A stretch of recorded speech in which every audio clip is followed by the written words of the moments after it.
Good morning. आज हम बात करेंगे ग्राफ्स के बारे में जो फिजिक्स में बहुत ज़्यादा काम आते हैं। और ये जो ग्राफ है ये काम आता है इन टर्म्स ऑफ स्लोप निकालने में, इन टर्म्स ऑफ एरिया निकालने में। तो ये बहुत छोटे छोटे लेक्चर्स होंगे जिनमें मैं आपको बताऊंगा कि कैसे स्लोप निकाल के आप अपने आंसर को फाइंड कर सकते हैं और कैसे ग्राफ का एरिया निकाल के आप अपने आंसर को फाइंड कर सकते हैं। ये वाला जो लेक्चर होगा ये पर्टिकुलरली स्लोप से ही रिलेटेड होगा। तो आज हम सीखेंगे कि कैसे स्लोप निकाला जाता है।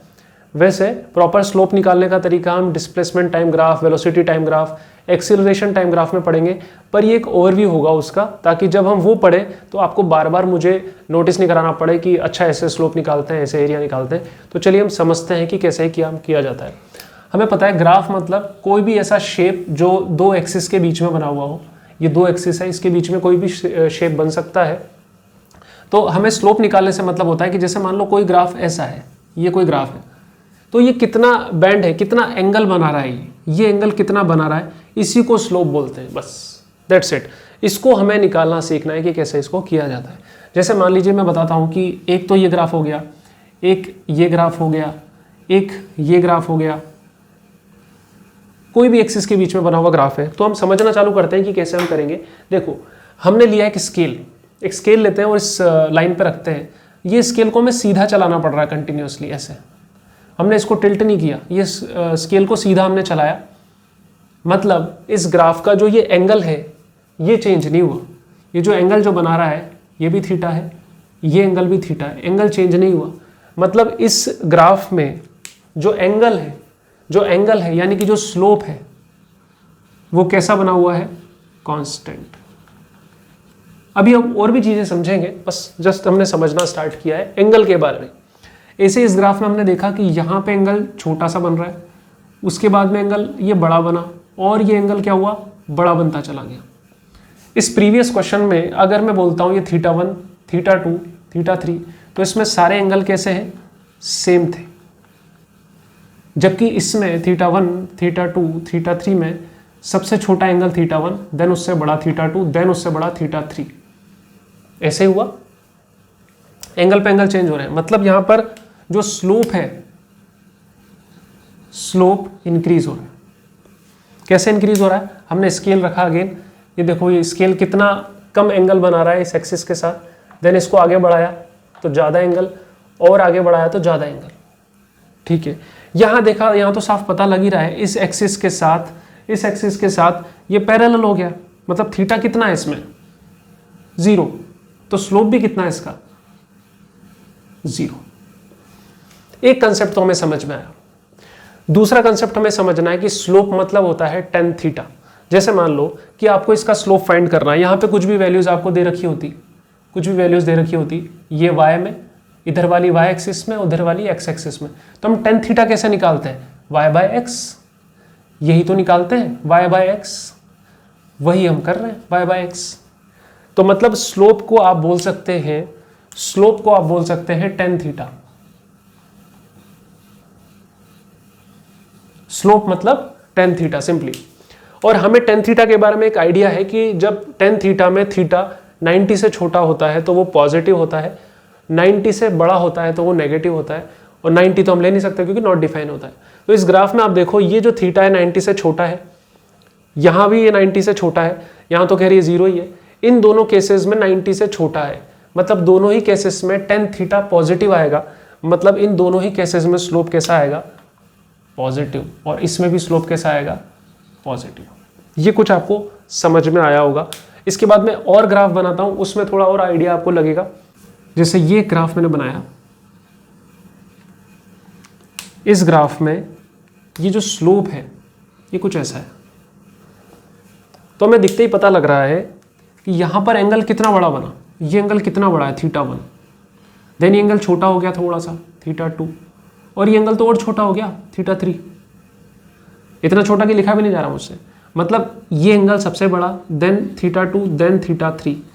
मतलब इस केस में स्लोप बढ़ रहा है कि घट रहा है, इस केस में स्लोप कम हो रहा है, स्लोप घट रहा है। अब ये मत सोच लेना कि स्लोप कम, दोनों जगह स्लोप बढ़ रहा था मतलब स्लोप पॉजिटिव, यहाँ तो खैर कांस्टेंट था, पर ये मत सोच लेना कि स्लोप बढ़ रहा है तो मतलब पॉजिटिव, नहीं। ऐसे तो यहाँ पे स्लोप कम हो रहा है तो नेगेटिव, नहीं। उसमें एंगल ही देखना है। ये एंगल अभी भी 90 से छोटा है, मतलब स्लोप अगेन यहाँ क्या है, पॉजिटिव ही है, नेगेटिव नहीं हुआ। अभी एक भी नेगेटिव स्लोप वाला हमने नहीं लिया यहाँ पे एग्जाम्पल। अब कुछ नेगेटिव स्लोप वाले भी देखते हैं। ये देखो आप,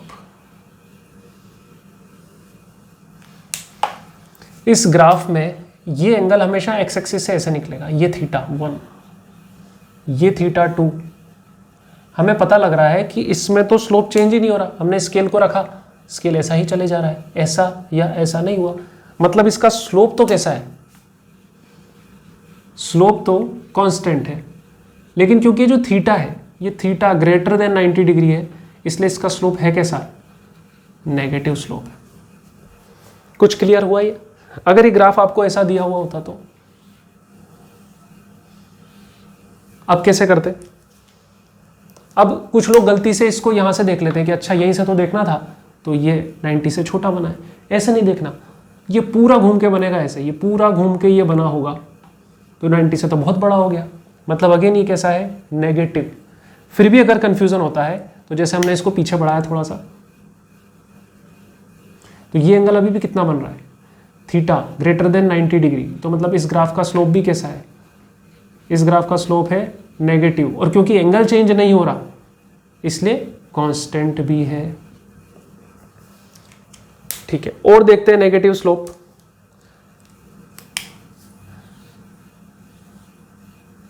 ये अब इसका स्लोप देखें, इसका एक और तरीका स्लोप देखने का, ये आपने ऐसे यहां का इस पॉइंट का स्लोप देखना है, जैसे मान लीजिए आपको, तो यहां पर आपने इसको ऐसे ड्रॉ किया, ये बना 90 से ज्यादा, थीटा ग्रेटर देन 90, तो इसका स्लोप भी कैसा है, नेगेटिव। लेकिन आपको क्या लगता है यहां एंगल चेंज नहीं हो रहा क्या, कंटिन्यूअसली एंगल चेंज हो रहा है, वो इंक्रीज हो रहा है। पहले ये स्केल ऐसे रखा हुआ था, ये मार्कर ऐसे रखा हुआ था, अब ये मार्कर और सीधा होता जा रहा है, सीधा होता जा रहा है, मतलब ये इस लाइन से दूर होता जा रहा है, मतलब एंगल कैसा हो रहा है, एंगल इंक्रीज, मतलब स्लोप भी कैसा हो रहा है, इंक्रीज। नेगेटिव में स्लोप इंक्रीज हो रहा है, स्लोप इंक्रीज हो सकता है नेगेटिव में भी, और स्लोप इंक्रीज हो सकता है पॉजिटिव में भी। एक बार इस सबको समराइज करते हैं कि कैसे काम करता है। छोटे छोटे कई सारे ग्राफ्स बनाऊंगा आपके सामने, जैसे ये ग्राफ है, इस ग्राफ में ये ग्राफ बना, एंगल कितना है दोनों के बीच में, थीटा इक्वल्स टू 0, तो स्लोप कितना हो गया, 0। ठीक है, उसके साथ ये ग्राफ ऐसा भी बन सकता था,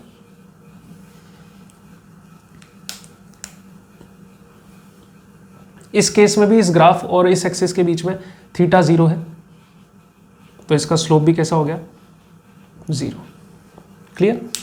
उसके बाद में नेक्स्ट की तरफ बढ़ते हैं। ये हो गया, इस ग्राफ में ये एंगल कांस्टेंट चल रहा है सब तरफ, एंगल कांस्टेंट है, theta equals to constant, theta constant तो स्लोप भी कांस्टेंट, और क्योंकि थीटा लेस देन 90 डिग्री है, ये थीटा बना देता हूं, ये थीटा लेस देन 90 है, तो यहां पर क्या होगा, स्लोप कैसा हो जाएगा, स्लोप कांस्टेंट एंड पॉजिटिव। ये ग्राफ ऐसा भी बन सकता था,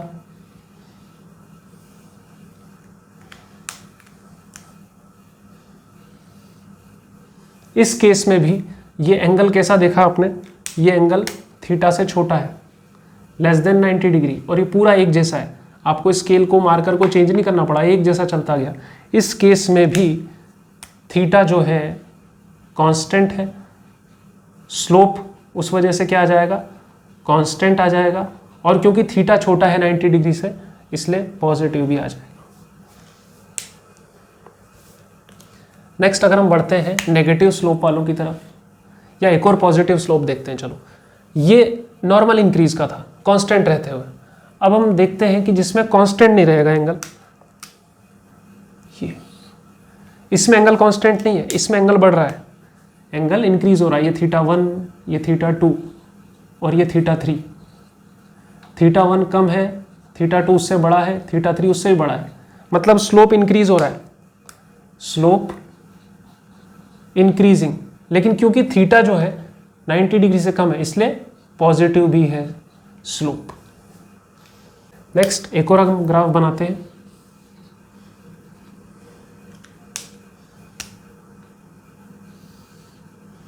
इस केस में थीटा बहुत ज़्यादा था, θ1, देन थीटा कम हुआ, θ2, देन θ3। θ1 बड़ा है, θ2 उससे छोटा है, θ3 उससे भी छोटा है, आने वाला उससे भी छोटा आएगा। मतलब स्लोप कैसा हो रहा है इसका? डिक्रीज हो रहा है, कांस्टेंट नहीं है। लेकिन क्योंकि 90 से तो छोटा ही है इसलिए स्लोप कैसा है? And positive. Positive he slope है यहाँ पर। तो सारे पॉजिटिव स्लोप वाले ग्राफ हमने समझे यहाँ पर। अब हम नेगेटिव स्लोप वाले ग्राफ समझते हैं। मतलब 90 डिग्री से बड़ा बनना चाहिए एंगल।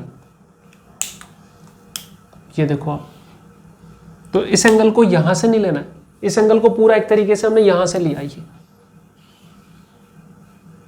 ये तो थीटा से बड़ा बन गया एंगल, 90 से बड़ा बन गया, तो स्लोप कैसा हो गया? नेगेटिव हो गया। मतलब सारे एंगल जो है इसके 90 से बड़े हैं, लेकिन कांस्टेंट भी है। स्लोप कांस्टेंट है, आपको एंगल चेंज नहीं करना पड़ रहा बार बार। तो इसका स्लोप कैसा है? कांस्टेंट। स्लोप कांस्टेंट, क्योंकि एंगल कांस्टेंट है, स्लोप मतलब एंगल, लेकिन है कैसा? नेगेटिव। तो उसके अलावा ये ग्राफ ऐसा भी बन सकता है।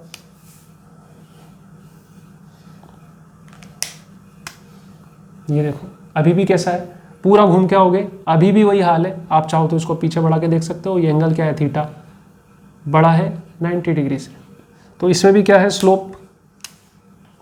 स्लोप कांस्टेंट है लेकिन नेगेटिव।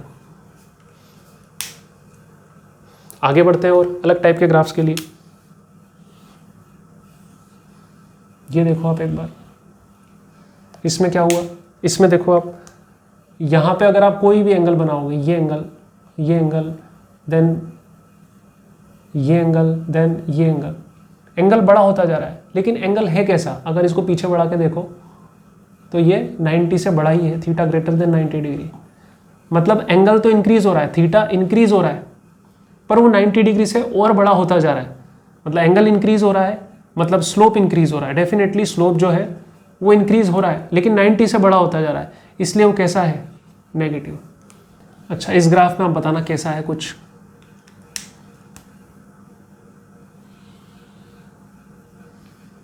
क्या इस ग्राफ में आपको ऐसा नहीं लग रहा कि एंगल वेरी कर रहा है? बिल्कुल वेरी कर रहा है, इसके जैसा नहीं है, इसी जैसा एंगल वेरी कर रहा है। मतलब एक ये स्ट्रेट लाइन और एक ऐसा, दोनों बनाता हूं मैं।